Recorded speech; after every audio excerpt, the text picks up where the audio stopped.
Welcome back. You're tuned in to Chartbusters here on CNBC TV18. Well, Saturn Credit Care, that's the stock that we're tracking. How is growth panning out for the company? How are the collection efficiencies as well going on? And where's the asset quality headed? Well, to discuss that and more, we're joined by the chairman and MD of the company, Mr. H.P. Singh. Hi, Mr. Singh. You know, your stock was buzzing a couple of days ago, but that could be stock market dynamics. We wanted to understand what's going on with business. So on the dispersals front, if I look at Q1 on a consolidated basis, you dispersed close to around 1,700 crores. At pre-COVID levels, I think it was upwards of around 1,800 crores odd. So could you tell us, are you back to pre-COVID levels on dispersals? If you could give us a rough number. And also your collection efficiency, what's it at as we speak? Yeah, so our dispersals are back to the pre-COVID levels of about 1,800 crores plus.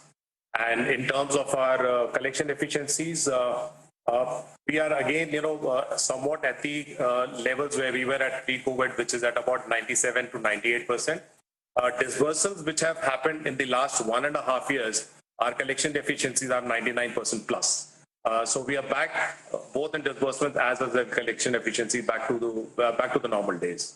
Right. Mr. Singh, I just wanted to understand the new guidelines that came in from the RBI in April 2022. We understand that, that's made life a little more difficult with regards to higher customer rate rejections coming in for you. Have you experienced the same? And in light of that, what's the kind of growth that you can guide for this year? So I think, the regulations came on 1st of April, so post that, we've been able to do a disbursement of about 1,500 crores standalone in microfinance. Even with the rejection rates inching up from about 30% to about 35 to 40%, we've been able to maintain this growth momentum. And going forward, it's going to be there. The only thing is that what we have to do, we have to capture household incomes and everything across it, which is being done fairly now, basically. So the growth momentum will keep on happening in the next quarters also. Okay, and what does that mean then in terms of an AUM growth? If you're sounding reasonably optimistic for FY23, what are you guiding for? So we are guiding for about a 20 to 25% growth for FY23. Okay, and just wanted to understand a little more about these rejection rates increasing from 30 to 35 odd percent, 38 odd percent. Have you so far seen any sort of impact with regards to the asset quality with these rejection rates increasing? I mean, the ones that you've given the money to, have they been better quality assets? Can you give us a sense of what kind of credit cost do you guide for? So technically what is happening is that borrowers who have been over leveraged will not get credit. So that means that your credit quality is going to be better than what it used to be before after these new guidelines have come in.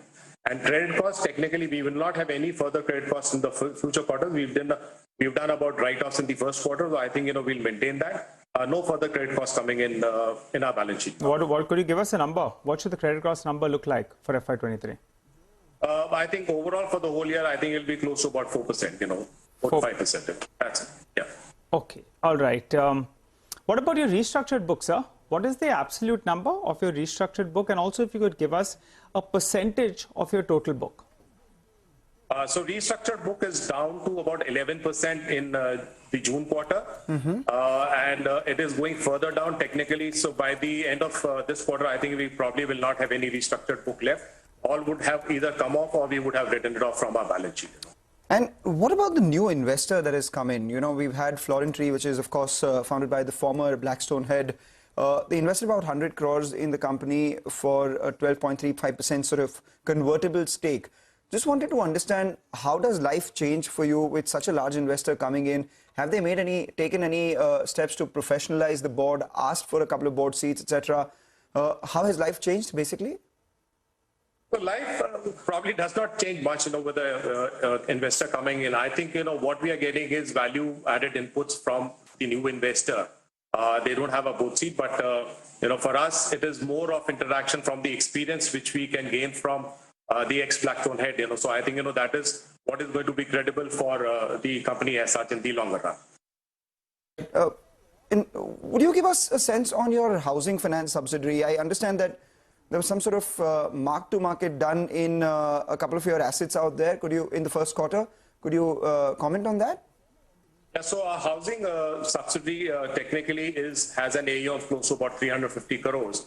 And it's been profitable for the last 2 years as such, and for an early stage housing finance company to be profitable in the first 3 years of operation, I think, that speaks well of the revaluation which we've really looked at in the mark to value asset of the housing finance subsidiary. So I think it's taking that forward that we've been able to do that. And housing finance subsidiary of ours has got probably the best asset quality in terms of, if you look at the GNP, our GNP is just 0.03 in the housing finance subsidiary, even during the pandemic. The pandemic had 100% collection efficiency for the housing finance subsidiary. So that way, I think the mark-to-market values has been pretty good, for us. Very quickly, what are the NIMs you're guiding for?